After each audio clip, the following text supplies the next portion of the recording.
다음 세제 개편 타깃은 부동산, 무주택자와 1주택자, 다주택자에게 미치는 영향 총정리. 이제 대출 규제가 나왔죠. 그리고 나서 한 달 남짓 지났는데 앞으로 이제 세제 개편이 올 것 같은데 요게 1주택자와 무주택자와 다주택자한테 어떤 영향이 올 건지를 가장 궁금해 주셨어요. 오늘은 이 주제로 이제 시작을 해보려고 합니다.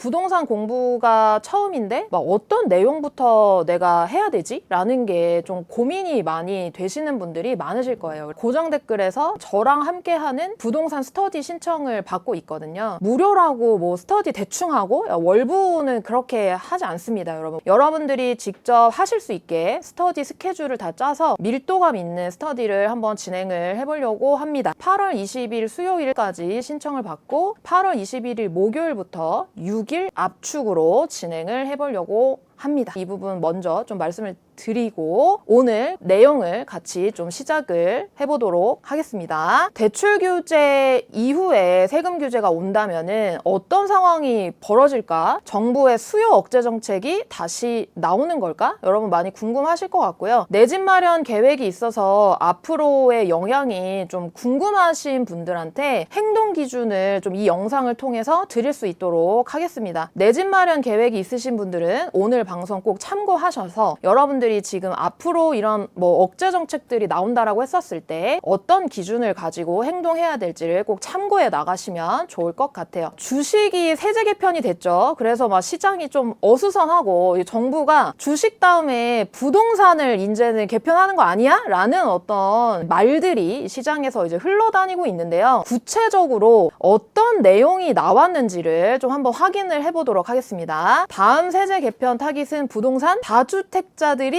떨고 있다. 무슨 내용이냐면 향후 예상되는 부동산 세제 개편안에 대한 기사 내용이에요. 무슨 말이냐? 이미 곳곳에서 세제 개편을 하겠다는 신호가 감지가 된다. 당정이 간단히 세금을 올릴 수 있는 공시가격 현실화율 제고와 공정시장 가액 비율 상향에 나설 거라는 소문이 파다하다. 두 방안은 세금 제도를 직접 손보지 않아도 세금을 올리는 효과를 가져온다. 국토교통부는 일단 공시가격 현실화율 상향을 검토하는 것으로 알려졌다라는 내용인데요. 이게 뭐야? 공시가격은 또 뭐고 현실화율은 또 뭐고 공정시장 가액 비율은 또 뭐야? 이런 되게 어려운 지금 말들이 여러분 나왔죠. 이것은 뒤에서 공시가격 현실화율이랑 공정시장 가액 비율이 여러분들 이 세금 정책에 어떤 영향을 주는지를 하나하나 설명을 해드릴 테니까 일단은 들어두세요. 그래서 지금은 제가 얘기하는 얘기가 뭐냐면은 앞으로 부동산 세제 개편이 나올 건데 어떤 거를 좀 건드리려고 하냐 정부가. 그게 두 가지다. 크게 공시가격 현실화율 상승과 공정시장 가액 비율을 조정한다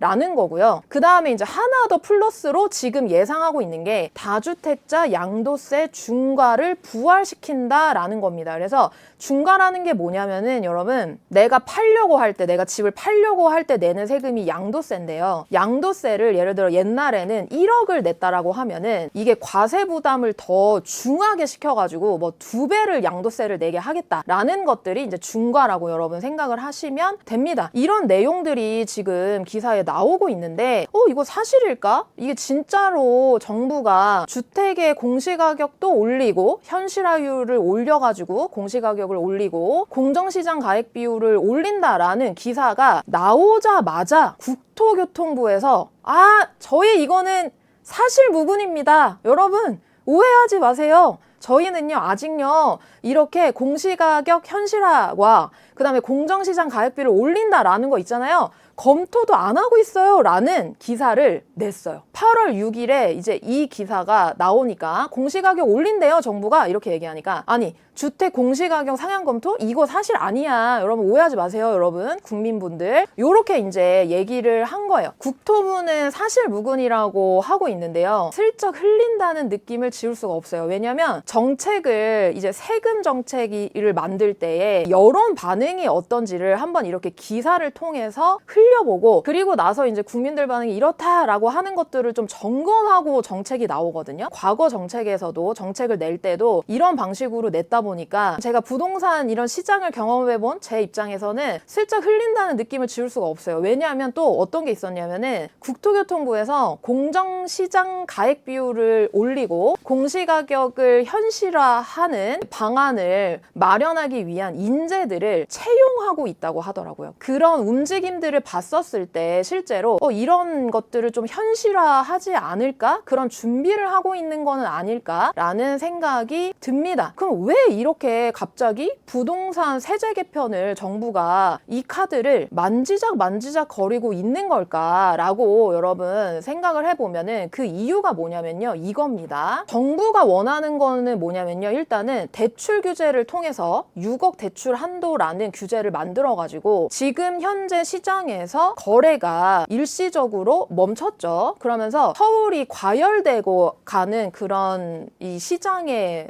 상황들을 일단은 스탑을 시켰단 말이에요. 근데 정부가 걱정하는 거는 뭐냐면은 우리가 이거를 멈추기는 했는데 다시 이런 매수 심리가 살아나게 된다면은 부동산 가격이 올라가는 것들이 이제 정부가 걱정이 되는 거죠. 이런 걱정을 바탕으로 해서 그렇다면 이게 이제 시장이 좀 더 가격이 올라가는 것들을 막기 위해서 세제 개편 카드를 들고 와가지고 막을 수 있지 않을까라는 의도로 이런 세제 개편 카드를 이제 만지작 거리고 있는 겁니다. 지금 기본적으로 이제 어떤 방향이냐면은 보유세를 증가를 시키면 자 여기서 보유세가 갑자기 왜 나왔냐? 보유세는 여러분 집을 보유하고 있을 때 내는 세금이거든요. 보유세가 아까 제가 이전에 기사에서 말씀드린 공시가격 현실화와 공정시장 가액 비율 상향과 연결이 돼요. 이거는 뒤에서 제가 차분히 말씀을 드릴 거예요. 그 비율들을 올리면 보유세가 증가를 하고요. 그렇게 되면은 내가 이제 집을 가지고 있는 게 부담이 되는 거죠. 나 집 갖고 있는 거 너무 부담돼. 그럼 나 팔래. 이러면서 이제 시장에 매물이 나오는 것들을 기대하는 거예요. 매물이 나오면 이게 조금 거래가 되면서 가격이 안정되지 않을까라는 의도를 가지고 지금 보유세 개편안 이제 세금 정책 같은 것들을 만지작거리고 있는 겁니다. 이런 상황이에요. 지금 부동산 세제 개편 될까라는 것들에 대한 지금 이제 방향이 이런 식으로 흘러온 겁니다. 그런데 정부가 이제 세제 개편 카드를 이렇게 들고 나온 거는 이번에 뭐 이재명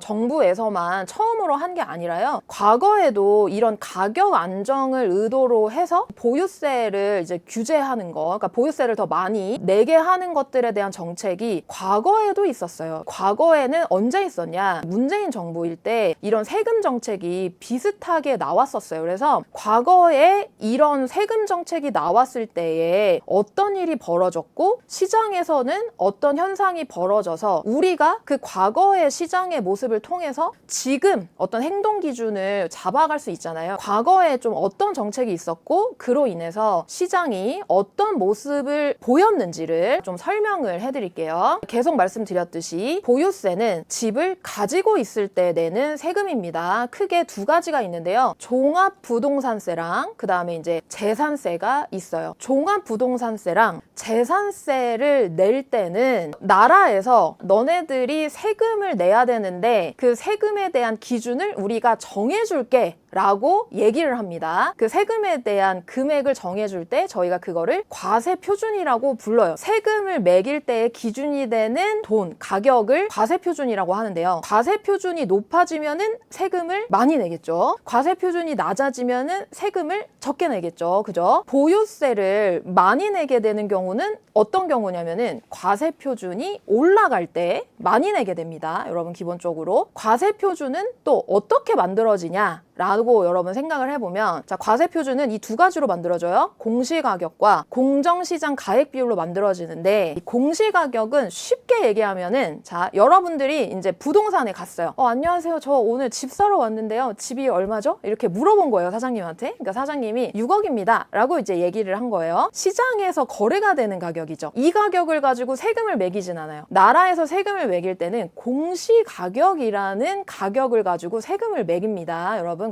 정부가 정한 집값이라고 생각하시면 돼요. 이 현장에서 거래되는 집값이랑 정부가 매긴 이 공시가격이랑 항상 갭이 있어요. 대부분 공시가격이 싸게 나오는데 지금 보유세를 늘리기 위해서 공시가격을 올리겠다는 뜻이에요. 현실화하겠다는 거는. 시세와 준하게 이 공시가격을 현실화하겠습니다. 그러면은 이 공시가격이 예를 들어서 5억이에요. 그러면은 시세가 6억이잖아요. 시세만큼 내가 100%를 올리겠습니다 라고 하면 이 과세 표준이 커지게 되는 거죠. 문재인 정부 때 공시가격 현실화를 하겠습니다 라고 해서 이 과세 표준을 이제 매길 때 공시가격에다가 공정시장 가액 비율을 곱해가지고 과세 표준이 나오거든요. 자, 다시 한번 설명해 드릴게요. 공시가격이 만약에 10억이다. 자, 그러면은 여기에 공정시장 가액 비율이 만약에 예를 들어서 60%다 라고 하면은 이 과세 표준이 6억이 나옵니다. 공시가격도 올라가고 공정시장 가액 비율도 올라가면 과세 표준이 어떻게 했어요? 올라가겠죠. 그러니까 이 보유세를 증가시킬 때 공시가격을 올리고 공정시장 가액 비율도 올립니다. 그렇게 되는데 이 공정시장 가액 비율이 2018년에 80%에서 2021년에 95%까지 상승하고요. 원래 문재인 정부에서 2030년까지 100%까지 내가 만들겠다라는 정책을 만들었었어요. 근데 이걸 만들었다가 윤석열 정부에서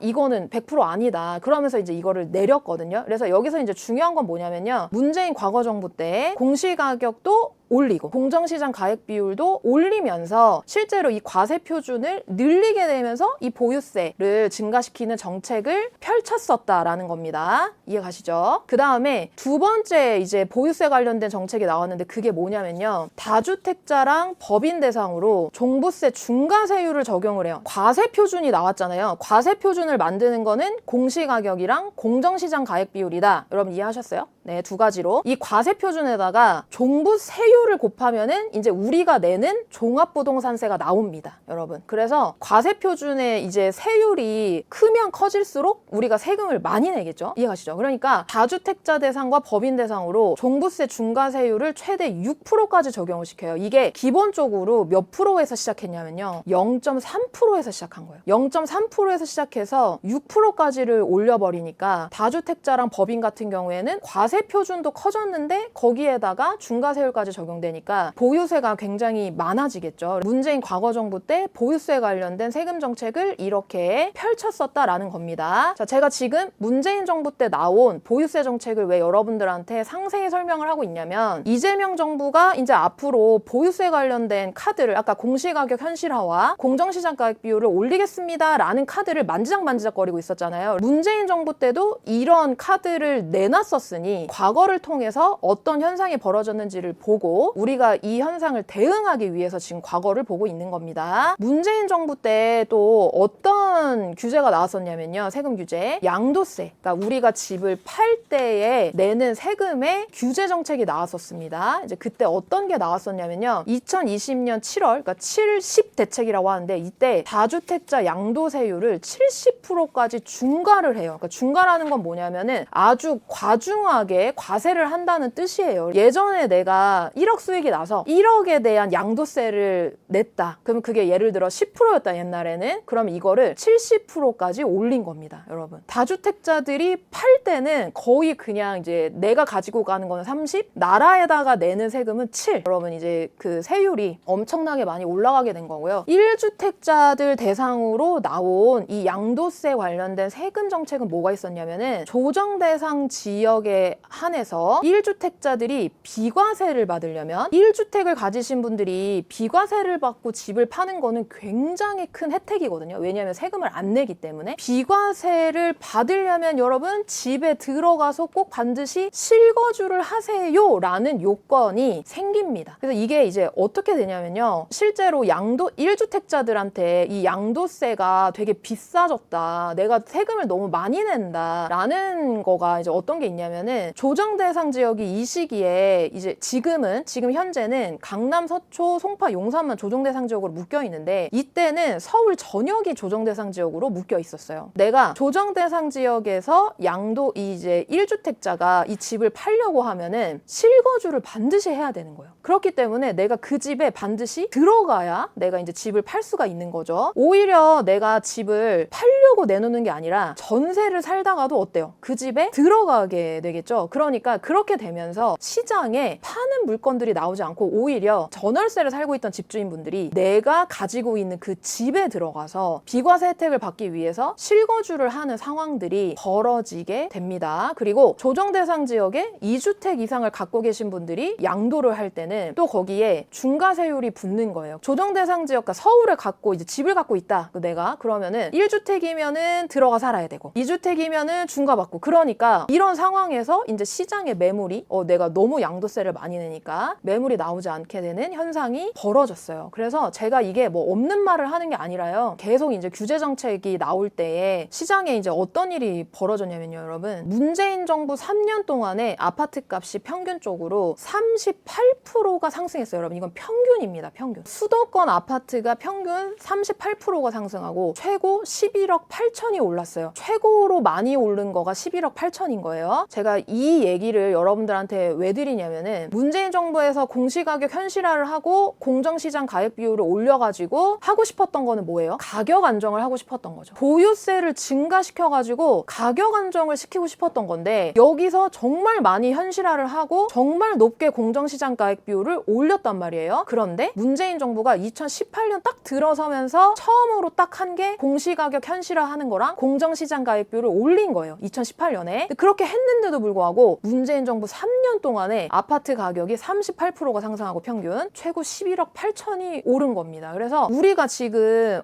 보유세 이게 이제 규제 정책이 나오면은 가격 안정이 되지 않을까라고 이제 여러분들 생각하고 계실 수도 있는데 과거의 문재인 정부 시절에는 그렇지 않았다는 거예요. 자, 그 다음에 두 번째로 양도세 중과가 되면은 다주택자들이 양도세 중과가 되기 전에 막 물건들을 막 엄청 던지고 이게 실거주자들이 막 팔고 이렇지 않았을까라고 여러분 생각하실 수 있는데 실제로 이 시장에서 벌어졌던 일은 뭐냐면요. 양도세 중과의 역설, 양도세 높였더니 주택 거래는 줄고 세수는 확 줄었다. 이런 현상들이 실제로 벌어졌었습니다. 그러니까 이 이유가 뭐냐면은 내가 양도를 한다라고 했었을 때 내는 세금이 너무나도 커지다 보니까 아예 이 양도를 할 수가 없는 상황이 벌어지게 되는 거예요. 정리하자면은 이전 과거 정부에 보유세를 강화해서 시장의 매물을 늘리려는 의도를 가지고 이 세금 정책을 펼쳤는데 보유세 규제를 하면서 양도세 규제까지 해버리니까 오히려 시장의 안정을 해친 결과를 가져왔어요. 그리고 실제로 이때 현실적으로 어떤 일이 여러분 벌어졌었냐면은 보유세 이제 규제를 하니까 내가 가지고 있는 아파트의 이제 보유세가 커지니까 이거를 정부가 기대했던 것은 물건 이제 아파트를 팔지 않을까? 내가 가진 집을 팔지 않을까라고 생각을 했었는데 오히려 사람들이 어떤 선택을 했냐면은 증여하는 선택을 굉장히 많이 했어요. 내가 이거를 파느니 그냥 내 가족한테 세금 내고 증여하지. 그래서 실제로 문재인 정부 때 그 증여하는 이 거래 건수가 3배 이상 늘어나는 현상들이 벌어졌었어요. 세금 정책을 통해서 실제로 가격을 안정화하려는 의도를 가지고 있었지만 오히려 반대의 결과를 가지고 오는 현상들이 벌어졌다라는 겁니다. 근데 그렇다고 해서 제가 뭐 앞으로 문재인 정부처럼 폭등할 거예요 이런 얘기를 해드리는 게 아니라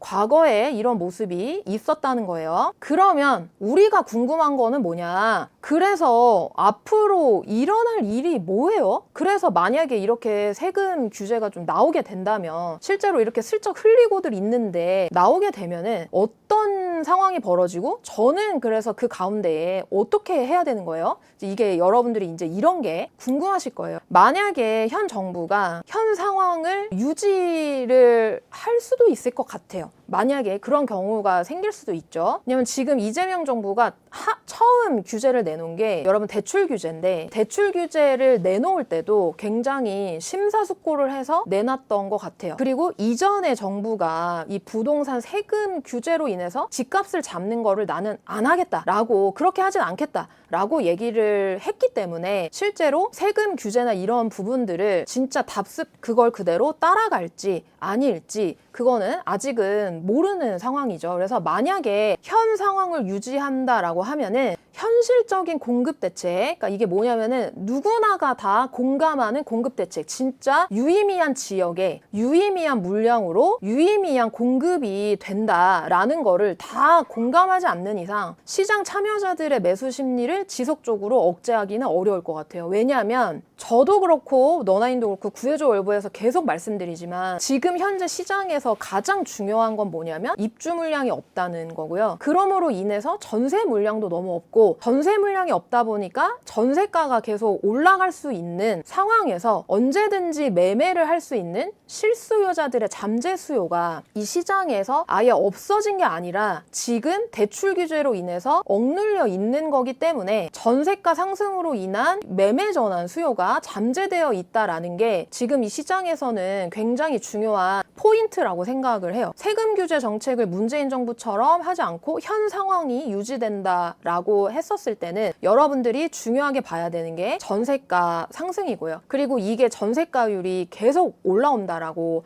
하면 오히려 이 안에서 내가 세금 규제가 나오니까 앞으로 가격이 더 떨어지지 않을까? 라는 어떤 예측보다도 실제로 내가 관심을 가지고 있는 그 집들의 가격이 어떻게 형성이 되는지, 전세가와 이런 것들을 여러분들이 확인하시는 게 훨씬 더 중요한 포인트라고 저는 생각을 하고요. 만약에 이전에 말했던 것들, 저는 이재명 정부에서 문재인 정부의 규제를 답습하지 않겠습니다, 이렇게 얘기했지만 또 모르잖아요. 문재인 정부의 규제를 답습할 수도 있잖아요. 그럼 만약에 그렇게 된다고 했었을 때는 여러분들 이걸 아셔야 돼요. 뭘 아셔야 되냐면 수요를 억제하는 정책이 나온다고 하더라도 매도할 이유가 있는 상황이 벌어지지 않는다면 시장에 매물이 쏟아지는 폭락 상황을 기대하기는 어려워요. 그러니까 이게 무슨 말이냐, 매도할 이유가 있어야 매도를 하거든요. 그러니까 지금 현장에 가보면은 어떤 분위기냐면은 이제 고가 시장, 예를 들어 15억 이상 또는 12억 이상 이런 데는 매도자들이 가격을 싸게 내려놓고 팔지를 않아요. 왜냐하면 매도자들이 반드시 팔아야 되는 이유가 있어야 내가 이거를 팔고, 또는 내가 싸게 매도할 이유가 있어야 파는데, 실제로 이 매도자들은 갈아타기 할 이유로 내놨을 가능성이 크거든요. 근데 내가 이 집을 팔고 위로 넘어갈 이유가 없다면은 이분들이 굳이 가격을 던지면서까지 시장에다가 내놓을 필요가 없겠죠. 이 가격을 내려놓을 필요도 없고요. 그래서 하락 공포 심리가 있는 시장은 아니에요. 잠시 지금 올라가던 매매가랑 전세가가 올라가던 거가 지금 대출 규제로 인해서 잡혀있는 상황이기 때문에 이 매도할 이유가 반드시 내가 막 이게 가격이 내려갈 것 같아서, 막 가격이 막 폭락할 것 같아서 이런 공포 때문에 이 매도가를 내리면서 이제 파는 상황은 아니다. 그 다음에 상급지 진입이 가능해야 또 갈아타기를 하잖아요. 지금 여러분 그 3년 동안에 상급지 갈아타기를 하기 위해서 실수요자 위주로 정말 많은 거래가 이루어졌고, 실제로 3년 전에 사신 분들은 상급지로 이제 진입을 하는 것들이 진짜 현실화됐던 분들이 굉장히 많습니다. 근데 지금 이제 대출 규제가 이제 나옴으로 인해서 대출 한도가 막혔다 보니까 상급지로 이제 진입할 수 있는 통로가 좀 애매해졌네? 그러니까 나 좀 기다려볼까? 라고 생각하시는 분들이 훨씬 많거든요. 근데 이제 이런 것들이 어떤 상급지로 진입할 수 있는 통로가 뚫리지 않는 이상 내가 굳이 매도할 이유가 생기지는 않겠죠, 여러분. 지금 시장을 보면은 실제로 매도 가격을 막 던지면서 매도하는 매도자가 많지 않다. 이제 문재인 정부의 규제를 답습한다고 하더라도, 계속 세금 억제 정책이 나온다고 하더라도 시장에 매물이 쏟아지는 폭락 상황을 현 상황에서는 기대하기 어렵다라는 겁니다. 현재 여러분들한테 필요한 관점은 뭐냐면요, 시장의 변화를 잘 이해하지 못하고 여러분들이 지금 내가 뭔가 모르는 상태에서 결정해서 피해볼까 봐 걱정 걱정을 하시는 것 같아요. 무주택자이신 분들은 내가 이제 앞으로 이렇게 세금 규제가 나온다는데 그러면 좀 가격이 떨어질 수도 있을까? 근데 나 이거 이렇게 될지 안 될지 잘 모르는데 내가 이 과정에서 뭔가 결정했다가 잘못하면 어떡하지? 라는 또 걱정이 있으신 것 같고, 1주택을 갖고 계시는 분들은 보유세 강화로 인해서 이거 나한테 세금 폭탄 오는 거 아니야? 괜히? 나 진짜 그냥 내 집 마련 그냥 한 채 갖고 있는 건데 이 보유세 강화해가지고 나 돈 많이 내는 거 아니야? 이제 이런 걱정들을 많이 하실 수 있을 것 같아요. 근데 이제 1주택자인 경우에는 종부세라는 세금을 낼 때 여러분 나라에서 어느 정도 공제를 해줍니다. 그러니까 제가 아까 과세표준 말씀드렸죠? 과세표준이 공시가격이랑 공정시장 가액 비율로 인해서 만들어진다. 여러분 기억나세요? 그거에다가 여기서 나라에서 있잖아, 종부세 내기 너무 크니까 이제 부동산 가격이 너무 단위가 억대니까 여기서 1세대 1주택자 대상으로 내가 이 공제를 좀 해줄게. 그러면서 한 12억 정도를 공제를 해줘요. 근데 그 12억이 여러분 어느 정도냐면 공시지가 12억이면은 지금 현재 거래되는 가격으로 한 20억 정도 합니다. 내가 가지고 있는 집값이 지금 20억이 넘지 않는다라고 하면은 종부세가 만약에 상향된다고 하더라도 그렇게 여러분들한테 크게 세금 폭탄이 오지 않을 것이다. 그래서 이게 알고 나면은 별게 아닌데요. 모르면은 이제 막연하게 좀 걱정이 되는 상황이 되는 거죠. 무엇보다도 중요한 거는 여러분 이건 것 같아요. 그러니까 뭐냐면 실거주자 입장에서는 규제가 나오는 시장에서도 유리한 선택을 했던 사람이 어떤 선택을 했는지를 보는 것이 핵심이라고 저는 생각해요. 문재인 정부 시기 2018년부터 2021년의 시장을 겪어보신 분들은 세금 규제 정책과 대출 규제 정책이 번갈아 가면서 한 30번 정도 나온 것들을 목격하셨을 거고요. 만약에 그 시장을 겪어보지 않으셨던 분들 또한 그 시장이 대출 규제나 세금 규제가 30번이 나오면서 집값 안정을 도모했었단 말이에요. 그런데 결국에는 이게 규제는 했지만 수요가 억제되지 않았기 때문에 유의미한 공급 정책이 나오지 않았기 때문에 실제로 집값은 계속 올라갔고 21년에 여러분 거의 패닉 바잉이라는 말이 나오면서 폭등장이 나왔었습니다. 그러면은 저는 여기서 뭐 문재인 정부 때처럼 폭등한다 이런 얘기를 드리는 게 아니라 세금 규제 정책과 대출 규제 정책이 나올 수도 있고 안 나올 수도 있잖아요. 우리는 그거를 대응을 하는 거죠. 그러면 대응을 하는 입장에서 실거주자 입장을 생각해보면 여러분들 입장에서는 어떤 게 유리한 선택이었냐라고 하면 내가 감당 가능한 선 안에서 내 집 마련을 준비를 했던 분들이 결국에는 시간을 지나고 봤었을 때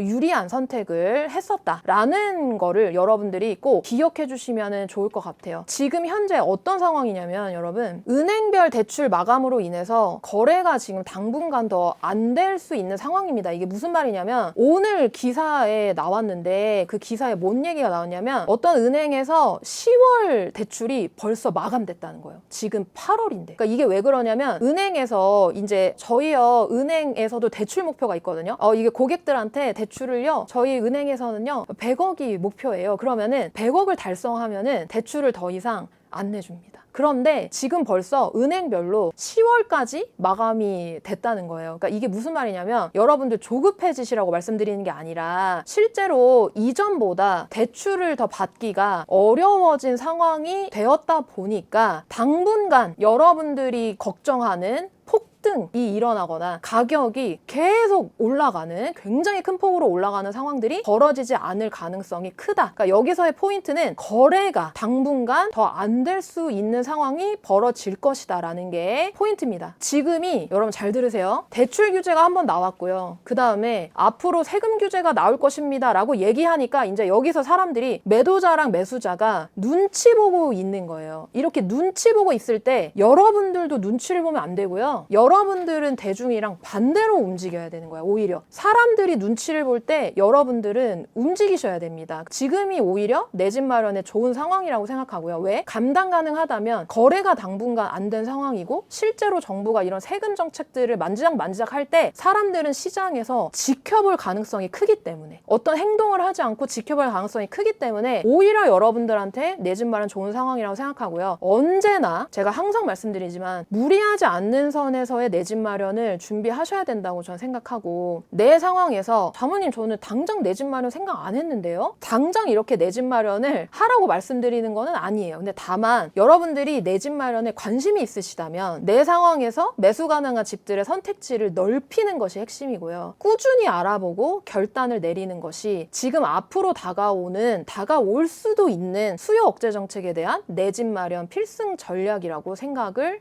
합니다. 제가 이번에 기사 준비를 하면서 어떤 기사를 발견했는데, 여러분 이 기사 제목을 보고 진짜 속상했어요. 왜 속상했냐면, 어떤 내용이냐면요, 2020년에 50대 가장이 호소를 한 거예요. 어떤 호소를 했냐, 대통령님 집 좀 살 수 있게 해주세요. 내가 지금 준비가 됐고 내 집 마련을 하려고 하는데 집값이 너무 많이 올라가다 보니까 저 이제 50대고 은퇴도 얼마 안 남았는데 집 좀 살 수 있게 해주세요 라는 호소문이 올라왔었어요. 이게 이제 뭐냐면은, 사람들이 이런 정책들이 나온다고 하고 세금 정책들이 나온다고 생각하면은 나 스스로 혼자 내 생각으로, 또는 뭐 내 친구들이랑 막 얘기하면서 야 집값이 어떻게 될 것 같아? 좀 떨어질 것 같으니까 뭐 우리 기다려보자, 아니면은 오를 것 같으니까 지금이라도 잡자, 뭐 이런 얘기들을 사실은 잘 알지 못하고 생각하고 예측하는 경향이 있거든요. 항상 여러분들이 준비를 미리 하고 내가 내 집 마련이 필요하다고 생각을 하고 이런 정책을 따라다니면서 여러분 어떤 게 나한테 이득일까 이리저리 생각하시기보다 여러분들한테 정말 필요한 내 집 마련을 준비하시는 게 여러분들한테 정말 현명한 선택 또는 현명한 미래를 가지고 올 수 있을 거라고 저는 생각을 하고요. 미리 공부를 해두지 않으면은 2021년 폭등장에 느꼈던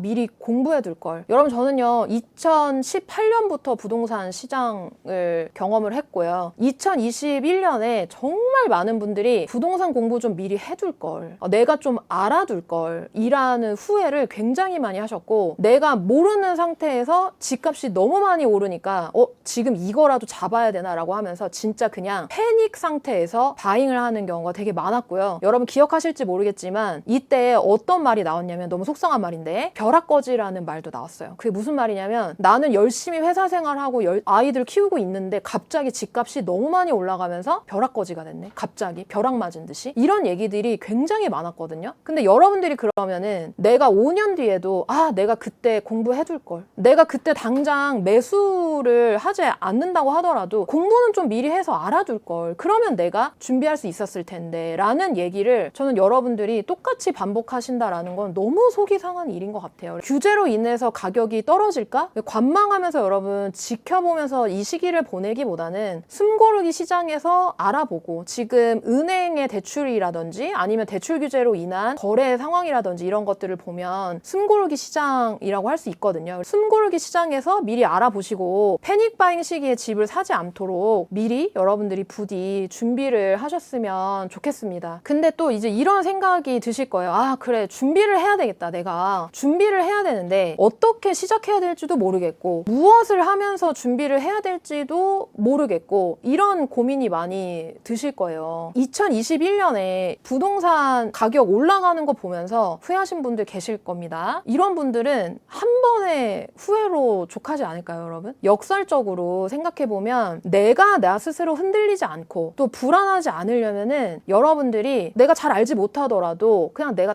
그냥 행동해야 된다, 내가 공부해야 된다 라는 마음을 먹고 여러분들이 행동에 나가시는 게 굉장히 중요할 것 같아요. 그래서 여러분들이 후회를 반복하지 않으시면 좋겠어요. 그래서 이 후회를 반복하지 않기 위해서 여러분들이 그럼 나 이제 공부 좀 해봐야 되겠다, 좀 시작을 해봐야 되겠다 라는 생각이 드실 거고요. 장모님 제가요 종잣돈이 그렇게 뭐 충분하지는 않아요 사실. 그런데 돈이 없어가지고 계속 망설이고 있었거든요. 그러니까 이런 분들도 계실 거예요.